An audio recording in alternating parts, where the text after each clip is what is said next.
There's only one correct answer here. 100 men versus one gorilla. Who will win? Okay, first we gotta set the parameters. If we're taking this any bit as seriously, all right, we're talking about 100 unarmed average American men, okay? 3 major factors to consider about these 100 inconspicuous men.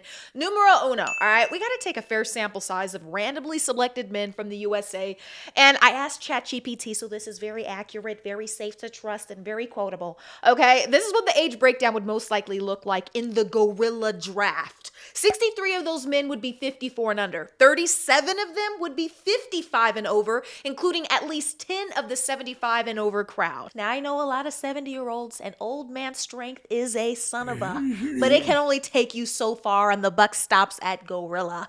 All right, number 2, we got to ask ourselves, is the average American man in shape? Well, let's see what the CDC had to say about it. And according to a national health survey from 2020, only 41.3% of those aged 18 to 34 met the physical activity guidelines, okay? And of course, as you can imagine, steadily decreased as people got older. It's just like that sometimes. You get a little bit slower, but you're a lot wiser. So now that we have a pretty reflective demographic in this 100-man sample size for the gorilla draft, and we know that majority of them aren't in shape, so now we gotta talk about, do these guys even know how to fight? I mean, what are the chances they've had any military training? Are they police officers? Have they even been in a street fight before? So, of course, I went back to my guy Chat, and I had to ask him because it's so accurate, so representative.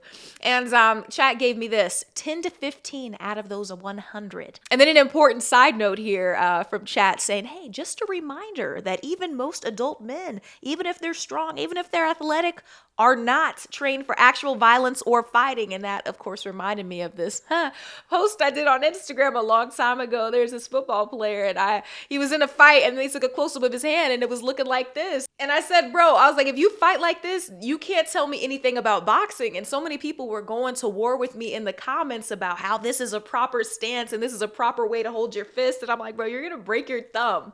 All right. So if any of you think that this is a proper way to hold your fist as opposed to this, yeah, you're definitely getting Hulk smashed by that gorilla. You're really trying to hit, like, what? This is how you're going to be hitting, like, that's like, what are we doing here? Like, what are we doing here? Come on. All right. Anyway, we set the parameters for the men. So now we got to talk about the gorilla. Okay. And the average silverback male gorilla is 12 to 15 years old, weighs up to 450 pounds, supposedly up to 10 times stronger than the average male. All right, he can lift thousands of pounds, and they're just pure fast twitch muscle. It's just insane. They got thick skin, so they're really not that easy to tear into either. They've got a 1,300 PSI bite force, which is way more than a grizzly bear, a polar bear too, and just a little less than a bull shark that's coming in at 1,350 PSI. Now, the average human bite force is 162 PSI. So let's get to the actual fight now. Fight! How would this play out? Well, in a hypothetical situation, I'd imagine they'd first send out the old people. Yeah, just, the 70 and over crowd, because chances are they're gonna die anyway. Just get out of here, Grandpa. Hi, Grandpa. And you know what? They've been here longer than everybody else. It's only fair to let other people have a few more minutes left on this earth, right? But anyway, you want to see what the gorilla's all about. You got to test his temperature with that old man strength first, right? You got to think of it kind of like a chessboard. Send in the pawns and see how he responds. Okay, and when they get wiped off the board, then I think they'd send in the 18 to 24-year-olds for a further attempt to try and weaken the massive gorilla. I don't know, maybe see if they can poke his eye out or something like that. I mean, these kids grew up with so much technology. Do they even know what hide and seek is? I mean, they probably never really played outside, so they probably don't have any real outdoor skills, and probably never got into any fights in school because they don't allow bullying anymore, which is a great thing.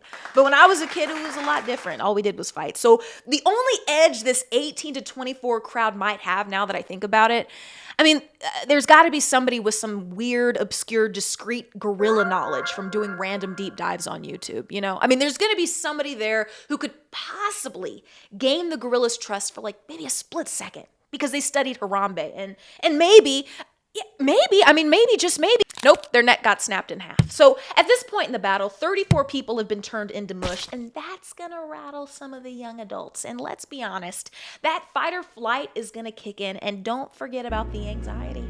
Oh yeah, that anxiety. So I'd imagine at that point, like 40 or so are gonna run away, but then they'd probably get electrified by a death fence because nobody told them this was a to the death match they signed up for. Ooh. You know how it goes.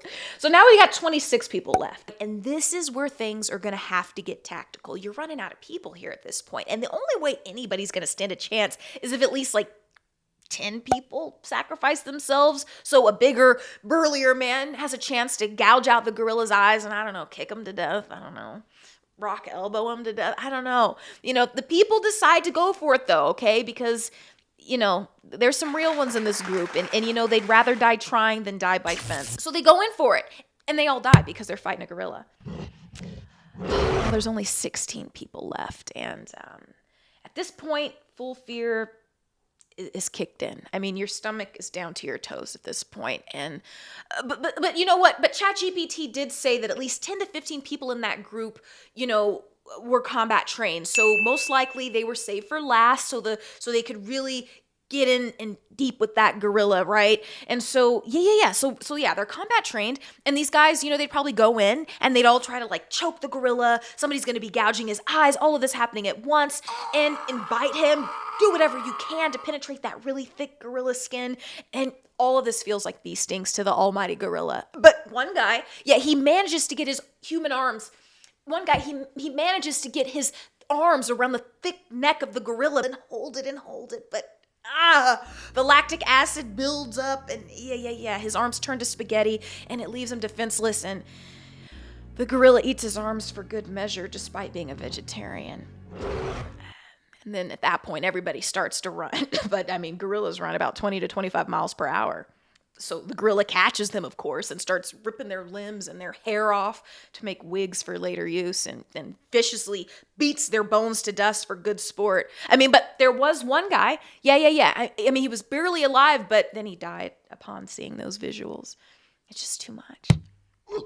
Yeah, and then the gorilla pounds his chest victoriously, like always, goes home to his loyal wife, Lucy, and his 15 healthy masculine children, and all the bananas he could ever ask for. The end. Can't win against a gorilla. Did you guys really think you could beat a gorilla? Like, you can't beat a gorilla, okay? Like, what are we talking about here? That guy's really strong. Gorillas are good people. You shouldn't want to fight them anyway. Gorillas don't start nothing. They just finish it. But I definitely want to hear your guys' takes in the comments, so let me know what you're thinking. Smash that like button if you like my little fun story. Subscribe to the channel and everything. I'm going to do some more stuff like this in the future. So, yeah. Hope you guys liked it. I'll see you next time.